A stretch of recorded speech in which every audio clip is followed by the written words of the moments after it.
আজ আমি আমার বিবেকের কাছে হেরে গেলাম, একেবারে ছোট হয়ে গেলাম। বন্ধু, আজ আপনি থাকলে আপনিও হয়তো হতাশা নিয়ে বলতেন, এত ত্যাগ তিতিক্ষা সবই আজ ব্যর্থ।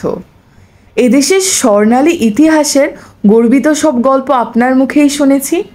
চোখে মুখে গৌরবের ছাপ নিয়ে বলতেন ওই সব গর্বিত মুহূর্তের কথা, আপনাদের অর্জনের কথা। আপনার কথায় আমি আমার দেশকে বুঝতে, আপন করতে, ভালোবাসতে শিখেছি। নিজের নাগরিকত্ব নিয়ে গর্ববোধ করেছি, আপনাকে নিয়ে গর্ব করেছি, আপনাদের ত্যাগ নিয়ে গর্ব করেছি। কিন্তু এত বছর পর এসে যেন সব কিছুই প্রশ্নবিদ্ধ। আমি কিছু বলার কিংবা লেখার ভাষা খুঁজে পাচ্ছি না আসলে।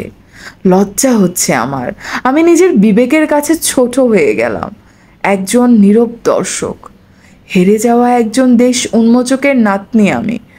ভাগ্যিস বন্ধু আপনি আজ নেই, থাকলে এই দেশের এই পরিণতি আপনি সহ্য করতে পারতেন না, আমি জানি।